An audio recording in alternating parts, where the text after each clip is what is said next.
Hey, 49ers faithful. What a tough week it's been for the Niners community. It feels like every time we start to believe the storm has finally passed, another wave hits. And this one was massive. Fred Warner, the heartbeat of the San Francisco 49ers, is out for the season after that devastating ankle injury. Just saying those words doesn't even feel real. We're talking about one of the most durable, consistent, and dominant linebackers in football. Someone who's been the soul of this team for years. And now he's sidelined. The moment it happened, you could feel the air get sucked out of the stadium. Players from both sidelines dropped to a knee. The entire place went silent, and even through the broadcast, you could sense the disbelief. It all happened so fast. A simple run play by Tampa Bay, Rachaad White breaking through the line, and suddenly everything changed. The worst part? When you look back at the film, the Niners only had 10 defenders on the field during that snap. 10. One man short. Would it have made a difference? Maybe. Maybe not. But when your defense is already stretched thin and your leader goes down because of something that could have been avoided, it just adds salt to an already open wound. Warner was carted off, air cast on, and even before the x-rays came back, everyone knew. The looks on the players' faces said it all. The realization hit instantly. This wasn't just another injury. This was the kind that can reshape an entire season. Fred Warner isn't just a great linebacker. He's the standard. Every week, he's flying around the field, making plays that defy logic, reading offenses like a veteran quarterback, and rallying the defense with his voice and presence. When he's out there, everyone around him plays better. When he's not, the cracks start to show. And we saw that immediately against Tampa Bay. After Warner left, the Buccaneers averaged over 7 yards per play. Coverage breakdowns, missed assignments, guys out of position, all things you rarely see when number 54 is commanding the middle of the field. It's no coincidence. He's the conductor of that defense, the one holding everything together. And now that glue is gone. The emotions in that locker room after the game said everything. Guys like Trent Williams and Christian McCaffrey were visibly shaken. Jawan Jennings talked about how sick he felt watching it happen, saying it literally made him nauseous. It wasn't just losing a teammate. It was like losing the emotional core of the squad. Warner is that rare kind of player who represents everything this organization stands for. Toughness, intelligence, humility, and relentless effort. He's the voice in every huddle, the guy breaking down film late into the night, and the one holding others accountable when things get sloppy. You can't replace that. You just can't. Now, reality sets in. What do the 49ers do without Fred Warner? How do you fill a hole that big? The team's depth at linebacker is being tested like never before. 7th-round rookie Tatum Bethune stepped in after Warner went down, and to his credit, he held his own. He's not as athletic, not nearly as fast sideline to sideline, but he's instinctive. He's smart. He diagnoses plays well.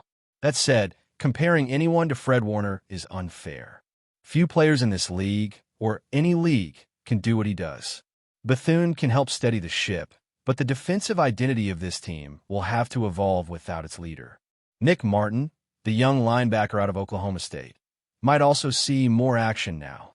He's got raw speed and intensity, plays the game like his hair is on fire, but sometimes that works against him.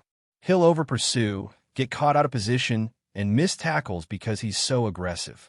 But at this point, you can't keep him on the sidelines. The 49ers need all the energy and physicality they can get, even if it comes with a few growing pains. Other depth pieces like Luke Gifford and DeMarvion Overshown are going to need to step up too. It's truly a next man up situation. But let's be honest, there's no true next man up for Fred Warner. And to make things even tougher, let's not forget the Niners are already without Nick Bosa for the rest of the season. That's 2 of the best defensive players in the entire NFL gone. When you lose that kind of talent at both the first and second levels of your defense, even the best coordinators in the game can't completely mask it. Robert Saleh is brilliant, but even he can't magically replace a Hall of Fame caliber edge rusher and the best linebacker in football overnight.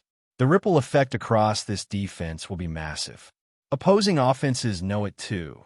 They'll attack the middle of the field, exploit communication breakdowns, and test the run defense early and often. Now, the conversation inevitably shifts to the trade market.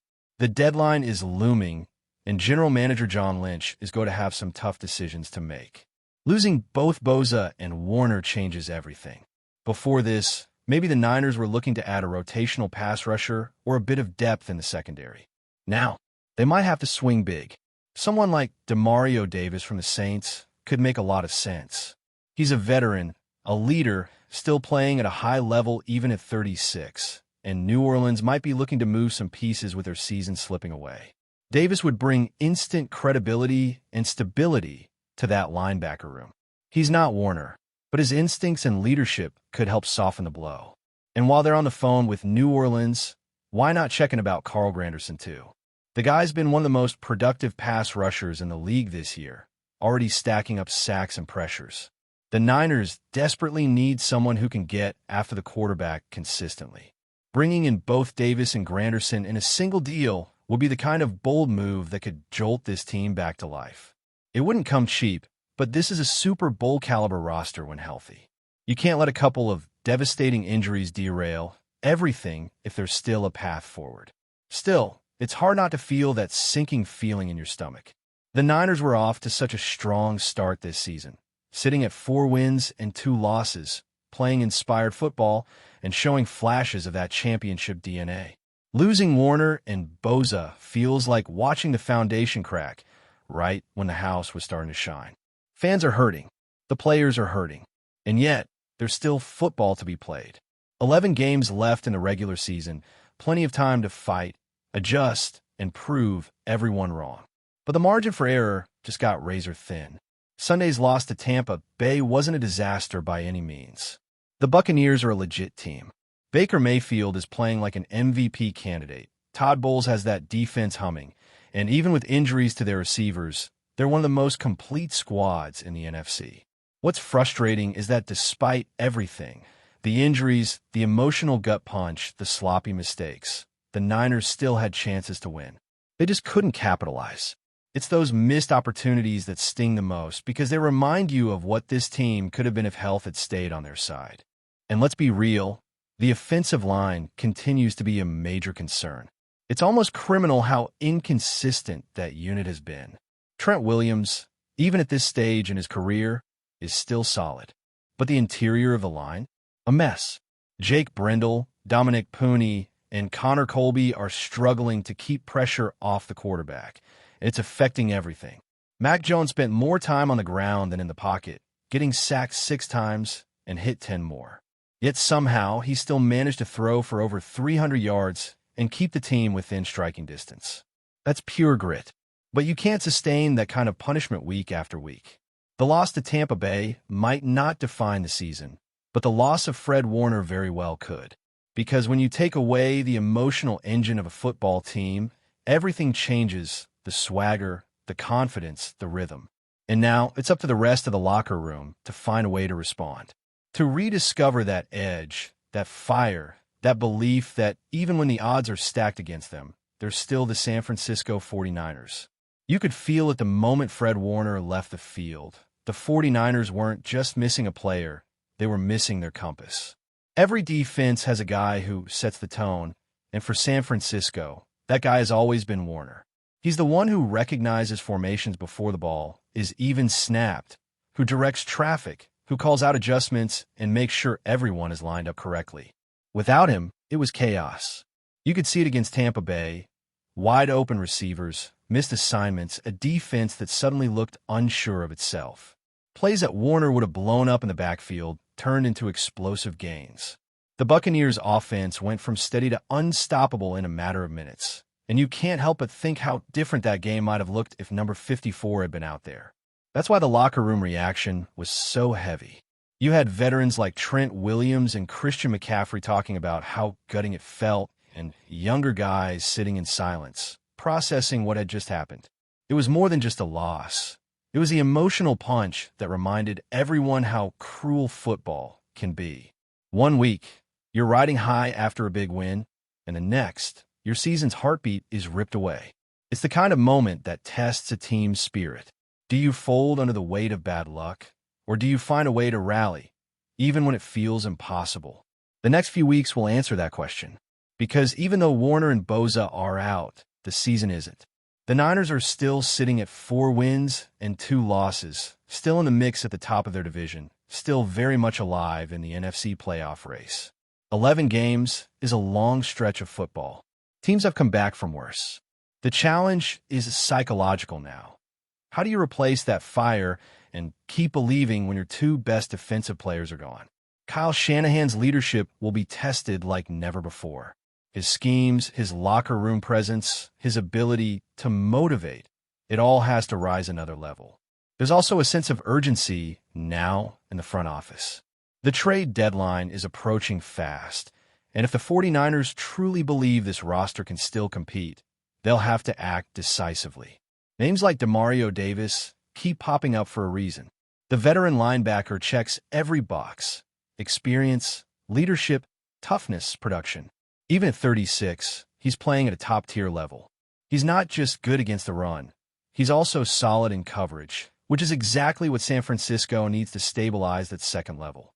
And if Lynch can pull off a deal to bring in Davis, maybe even pair it with someone like Carl Granderson to help with the pass rush, this team could keep its defensive identity intact long enough to stay competitive. But trades cost capital. The Niners are already light on picks after going all in for key players in recent seasons. Every move now has to balance the short-term goal of staying in contention with the long-term health of the roster.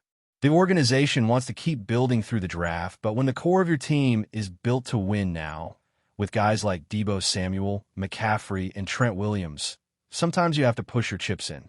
That's the tightrope the front office is walking right now. Meanwhile, the pressure is mounting on the offense. Mac Jones can only do so much when he's constantly running for his life. You can see the frustration on his face every time the pocket collapses within seconds. And yet, the kid keeps standing tall, taking hits, delivering throws, trying to give his team a chance.